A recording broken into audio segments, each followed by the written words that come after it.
Hello, everyone, and welcome back to the replay review, where we'll be taking a look at some of the deck lists that topped at the Gen Con events over this past weekend on August 2nd. So, just a quick preference: Gen Con is a 4-day event, 4-day convention rather, that had events each day. Uh, and on the Eggman website, the most deck lists that were on a single day was on the Saturday event. That's what we'll be covering in this video.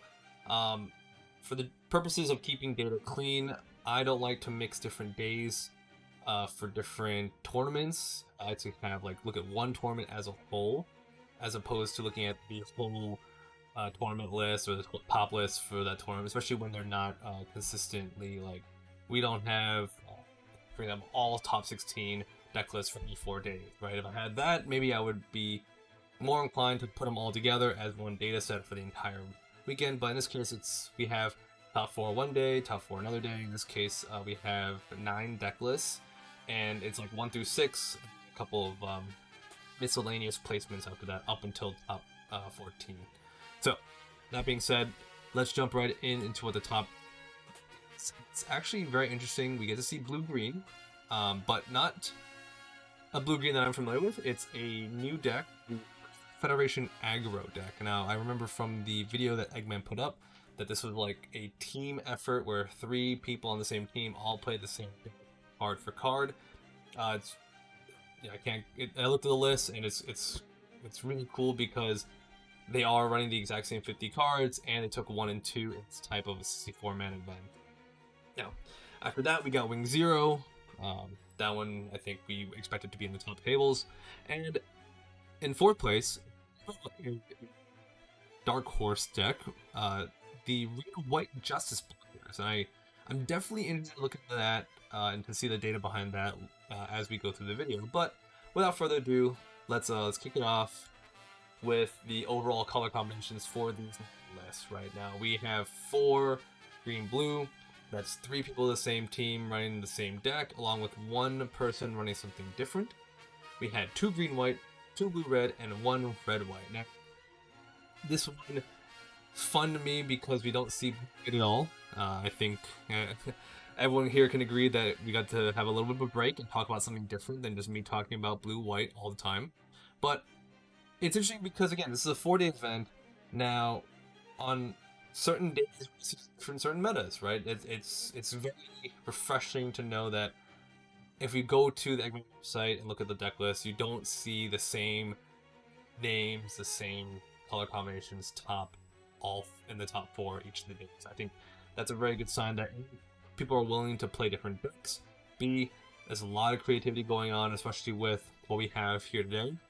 And C, it means that right now the meta hasn't solidified as much as we thought it might be, or at least compared to Digimon Set 1, where it was just one deck. This is great. I like seeing this. We have a lot of new things to talk about today, which I'm excited for. But before we get into that, let's look at the overall colors. Again, we got a lot of green, a lot of blue, 6 green, 6 blue, 3 red, 3 white, which is kind of the opposite of what I'm used to seeing. Normally I see a lot of white and like very little green, but in this case, just good representation. I can't wait for when we get like 6 different colors and I get to see like how these metrics shape out. But from here, let's look at the stat lines across all the decks. And pretty much some of the stuff that we've already seen. The interesting thing is that because there's a lot of ones, right? We see that the 1.5 stat line is there. That's like, the Dops, and the 1-2 vanilla gun tank, for example, is being played. So we see a lot more focus on that area. We see in level 5s they actually broke through the 4 AP threshold, so that's looking at 5 AP. This is most likely due to like Shenlong Gundam coming out, and the fact that Strike, Perfect Strike are not represented as much compared to when we used to have a lot of blue-white blockers. So, now 5 and 6 and 7, they all start to break past the 4 AP barrier, which means that now 5 HP is our perfect threshold to resist those attacks. But naturally, of course, this means that there's going to be pilots coming out at that late in the game. Fine. But I think, this is good showing that with different colors and the different meta, the AP threshold and HP threshold crosses a certain different amount, right? All right. So let's take a look at the Gundam deck overall. So these ones are interesting, and we'll probably just have to talk about the deck list after this. But we have 41 units on average within the decks. Now, please note there is one deck that was different from the other 3. 40 units in a deck. That's it's very like aggro is probably like just an understatement. I think it's like this is probably the most units that we've seen so far in a deck. We have 5 pilots and probably like 1 command or 1 base here and there. Very lean on that side. Nothing like what we've seen before in other deck lists, where we see like 4 to 5 bases, 4 commands, depending on what colors are there. Like blue's there, right? So they have access to the draw 2 card, right? They have the access to Pot of Greed, but we know that it's probably actually it is a 1-of. I'll just spoil it right there. And let's look at the average cards per level, right? 2 level 1s, and that's like normally when you think of a rush deck, you think of, hey, they're gonna be playing like maybe, let's say DOP or DOP and Gun Tank. In this case, it's probably just Gun Tank being played along with, I don't know, like the other 1/2s that exist, right? In this case, we see very low 1s, but we see a huge concentration in units on the 2s and 3s, and then curves out around 4, which does play towards what these 2 colors represent, where they do have really good 2/2s that start coming out as soon as you hit level 2. Right? The GM, the Zaku 2, the Abi Zaku 2, right? All these cards work really well. And then you can see from the averages, right? The base is very little bases being played, very little commands on each side. And also very little pilots, right? 4 pilots at level 4. I'm gonna bet that's gonna be Amuro across the board. Amuro, I think, is the best blue leader overall, and I think as long as we see blue in that, we're gonna start seeing Amuro in the slots as well. There's also this command / pilot in the level 5 slot. Now that's it's Fortress Defense. That's gonna be bring out tokens, but we'll talk about them in the deck list, right? So these are very, very concentrated, right? Starting from turn or level 2. /turn 2 if you're going first. These decks are meant to hit the ground running, put down 2 units every single turn, and just keep the pressure on incredibly.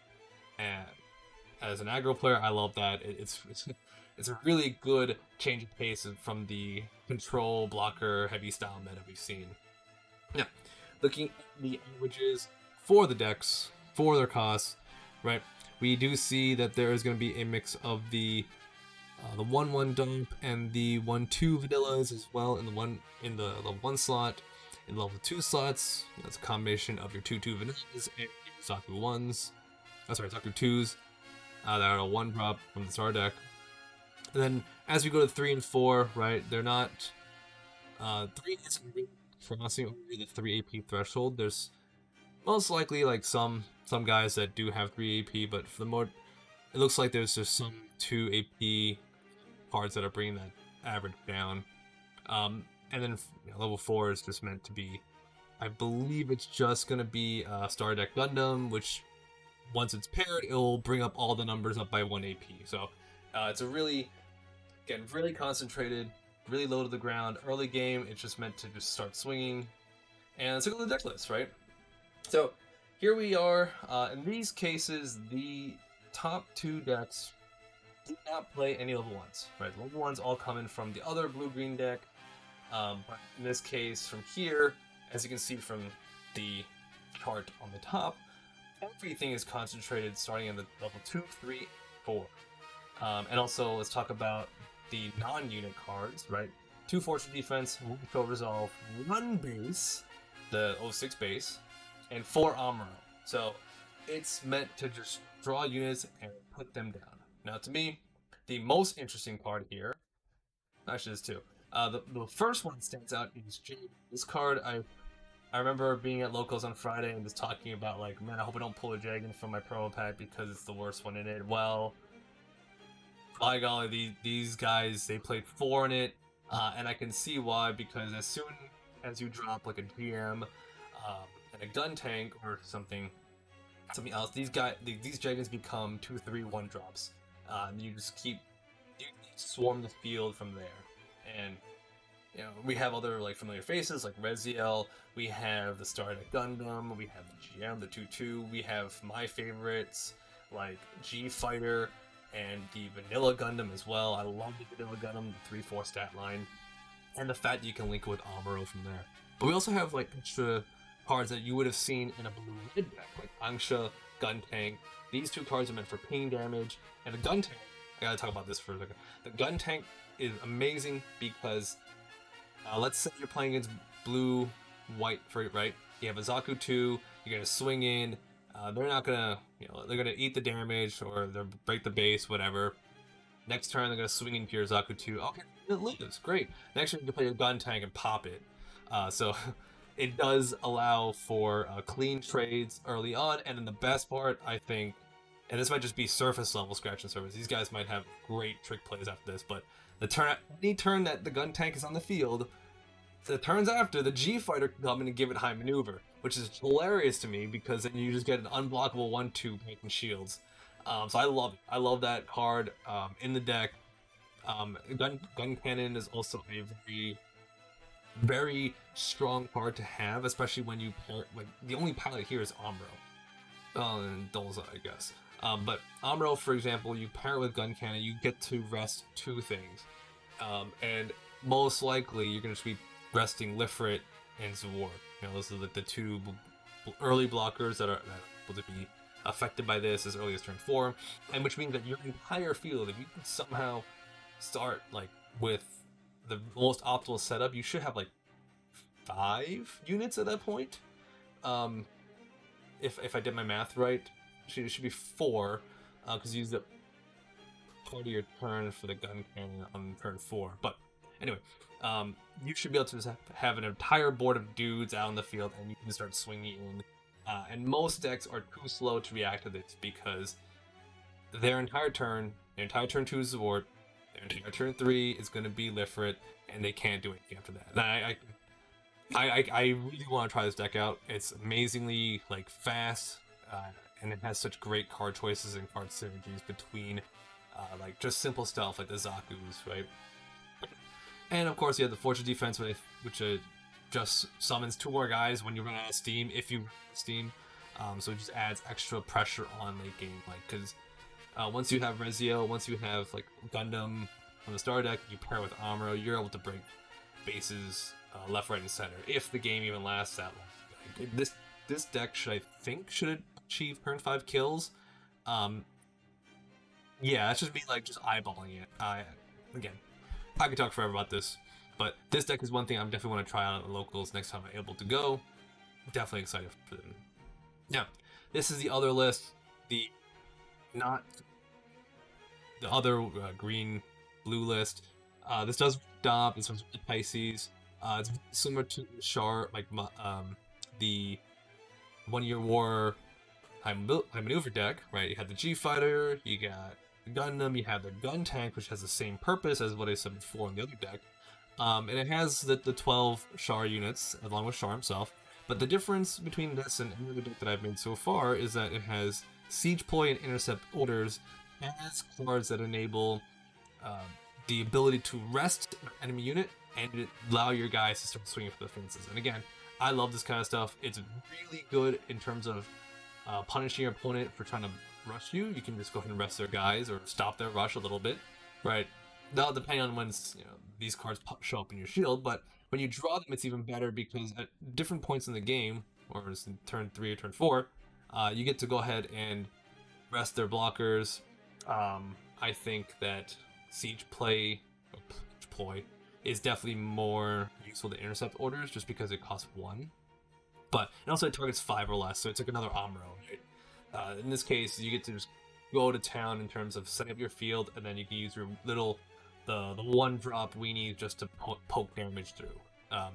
Yeah, I love it when I see aggro decks like this, right? So these are great decks. I'm so excited to see these guys top. I hope I see these more often in other tournaments that I get dated to. And personally, I want to try out the Gun Tank as well in my builds. I think it was such a great tech, and I can see what trick plays you can do with it. It's fun. All right, so back to standard stuff. All right, we got green-white, 2 of them. A little bit like for example, the average cards types in the deck. This is a little bit more standard in terms of what we've seen in the past. 11 commands, 26 units, 9 pilots, 4 pieces. Right. 11 commands is starting to come up for the green-white deck because it is going to be playing the search, the ramp, and the draw cards that you have available to you with these color combinations. So I think it's just going to be there for a while. And then we have the average cards per level, right? It's you can look at this and say, oh yeah, I can kind of pinpoint which cards are going to be curving into, right? Turn 3 is where all your ramp is located, so theoretically you should be skipping turn 4, going to 5. But the interesting thing is there's no 5 in this list, so we're going to show the deck list in a bit, but I think that's a good thing to know if decks are leaning away from Shenlong. Shenlong would have been a level 5 play. In this case, if they're leaning away from it, then it's a little bit better because in their turn 5, it's a bit of a toss-up on what they're going to be doing. Right? Now, as soon as they hit level 6, that's when it starts to go into what the deck is supposed to do. Put down Death Scythe, put down Gundam, start swinging in, being able to ramp even further with Death Scythe, get first strike, get a free kill. Wing Gundam be able to breach easily from there. It's a big 7/7 stat line, and then after that, just keep throwing down threats left, right, and center. But before we go to the list, let's take a look at the average cards again. Right? Yeah, it's all pretty standard stuff. I think level 5, 4s across the board. That would probably be your Perfect Strike, Ale Strike. From the averages we saw, one deck probably just played 2 as opposed to another deck. Which is fine. Like I said, the deck, if the deck's not playing Shenlong, then the deck doesn't have a turn 5 play. Strike is okay as a blocker, right? And everything else you can kind of see is pretty much par for the course for this type of deck, right? The level 3 play is going to be your Lifrit and your Wing Gundam Bird type. Level 4 is going to be, well, in this case, I believe it might be the Death Scythe card with Repair. So, 6 and 8, we can expect to see 8 was going to be the LR Wing 0. But yeah, let's jump right in. So, like I mentioned, your level 4 in this case is the Death Scythe Repair. It becomes a 5/5 with duo. I think it's a pretty good tech. 5/5 duo that early.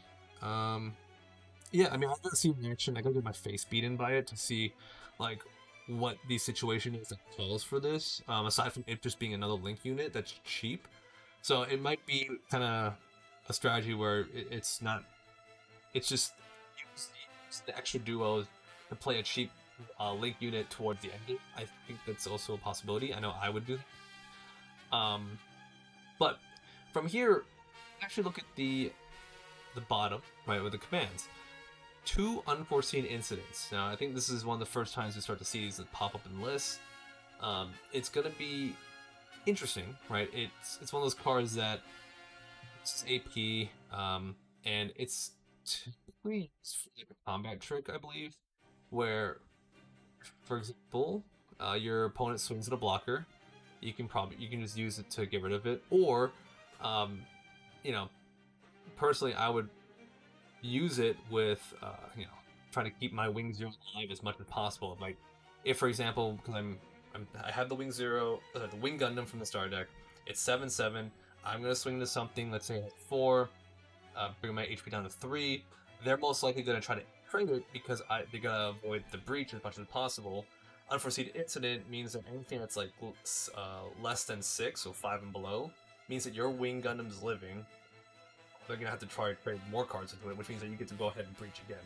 So I think this card is good for the longevity of the breacher cards here, especially Wing 0.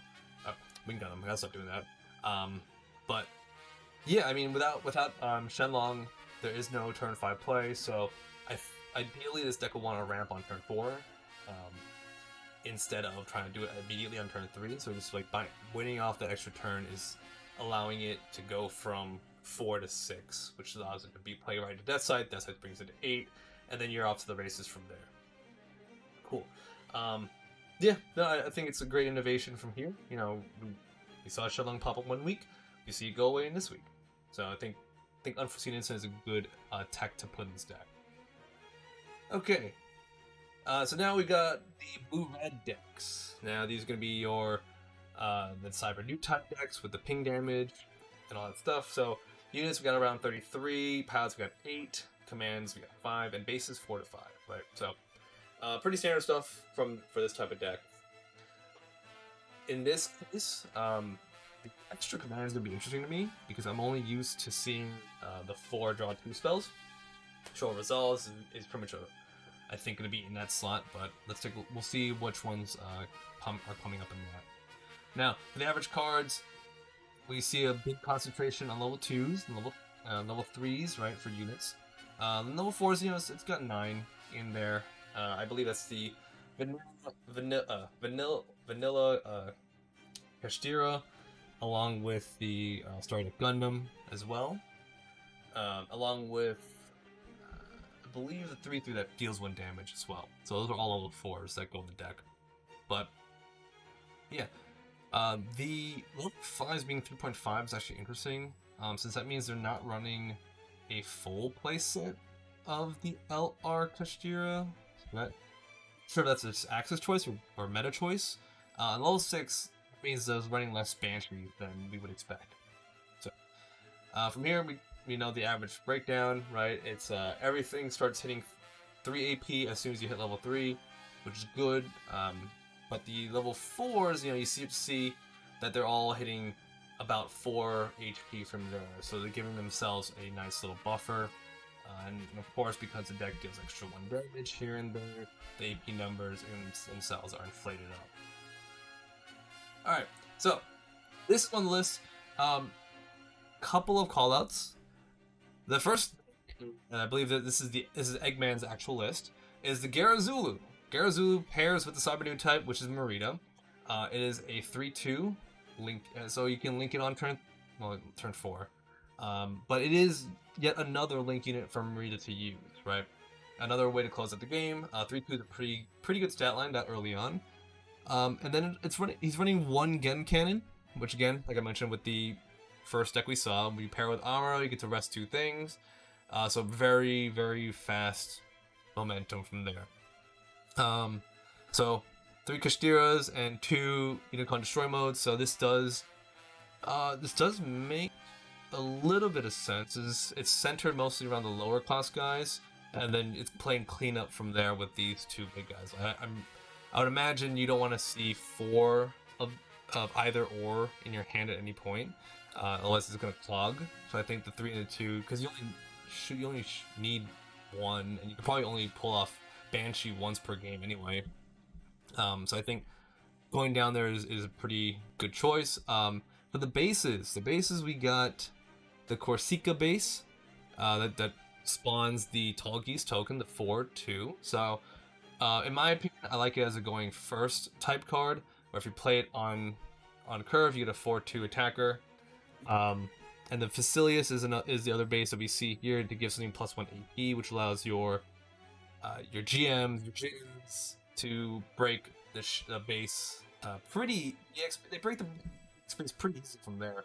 You pump them up because you can play this on turn 3, pump them up to 3, swing in, and you're pretty much good from there. Like in most cases, you're either gonna force them to trade a blocker for it, which you trade a vanilla card, like for a blocker, which is a pretty good deal. Even if it's lift for it, Gun Tank can finish it off just by being played. You still have the extra 1 resource to play another 1-drop to replace one that you just lost. So it's very, very fast from there.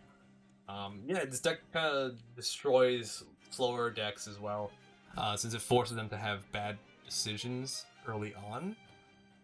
It forces them to in a weird position where you're probably going to have 3 guys on the board to their 1, maybe 0 if they block poorly. So it looks like it's a very fast deck now. Okay, and last, let's look at the White Justice deck. Perhaps the most interesting deck to me, where we get to see a deck that runs less than 30 units, right? It's running 25 units, but I think is the lowest number I've seen so far in a deck. 25 units, 8 commands, 8 pilots, 6 bases, and 3 command/pilot cards. Yeah, this is the first time we're going to be seeing this deck. Hopefully not the last. But let's talk about the curve, right? No level 6s, which I don't think. Actually, no, Zap 6s. 5 level 7s, which makes sense for Justice and Freedom. We got a lot of level 5s here as well. Should be coming from your blockers. 4 is interesting to me, since that would mean, I guess Gundam MA is probably there. If you're playing Atherin for Justice, it should be there. And then you see, like, the bases are low-cost bases, which is 6, and then most likely the Cilius, right? So, we do see a lot of ground numbers in terms of units. Yeah. So, some of the numbers first before we talk about the deck list. And we got Godsport. Wow, yeah. I think it's God's a D also. Yeah, it's gonna be interesting. A lot of different numbers, different thresholds from what I've seen, right? The level 4s don't hit 3 AP. They're only at 3 AP on average, along with 4 HP. And then level 5s are 4/4 split. So, without further ado, let's take a look, right? So the 3/1 is actually not Zaward at all. It's Choo Choo's Demi Trainer, which is great because I like this card a lot, mainly because I got my face punched in by this card on Sunday. But you play it, it's 3/1, on swing, draw 1, then discard 1, and then your opponent has to discard blocks and all that stuff. So it trades. It's like it breaks into the base space pretty cleanly. If you go first, it's great on curve, because then your opponent's probably going to play Zaward, and they have to ask themselves, do I want to trade Zaward for this thing? Yes, whatever. But it's also playing. So these are a lot of cards that we don't really see played in other decks, right? For example, the Strike Rouge is here, the Launcher Strike is here, Close Combat is here, and the Hawk of Endymion is here, right? And along with Striker Pack. Now these are all command cards that we haven't seen on our list, aside from Justice. We haven't seen that in the list either. But the deck here, it looks like it's just to establish board. You have Strike Rouge, you have Archangel, so you can swing freely with any blockers whenever you want. You have access to Breach via MA mode with Atherin, which is fantastic. You can also, even if you don't play Atherin, and I guess we're on the same turn, if it somehow lives another turn, you can pair it with Kira to make it a 5/4 that reduces AP on swing, so it kind of promotes the longevity just as well as Atherin. I think I personally believe even better, since that -2 AP is very relevant, right? And then from here we have Enough Strike and Perfect Strike, your big blockers in the level 5 slots, along with 3 freedoms and 2 justices, and most likely to end the game once you pair it with Atherin. So to me, it seems like you rather just pair off Kira just early on. This way, you save your Atherins for when you need to go for the final turn with Justice and do 2 attacks with the OO Phantom, right? Yeah.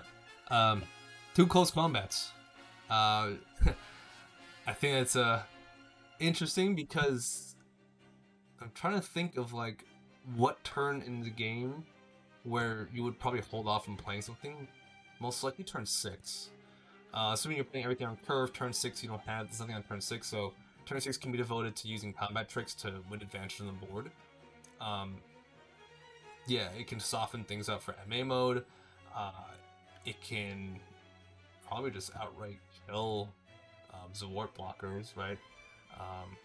Yeah, I mean, it's interesting there. Hawk of Endymion's another interesting one where it gives something first strike. Oh, sorry, no. I'm thinking of the card. This card balances something in the hand, so you get to mess up your opponent's tempo. So it's 3 HP or less.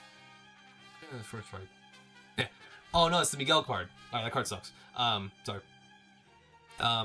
Yeah, so the Hawk of Endymion, you can balance stuff to hand, and I think I'm trying to think what threats that are 3. Well, Reziel, yeah, you bounce it back. Actually, you do bounce back Reziel, it's pretty good. which means that your launcher strike goes uncontested because it's a 3/4, so it should trade off pretty well. So if anything, it's just there to disrupt your opponent's field and set them back a turn if they try to set up.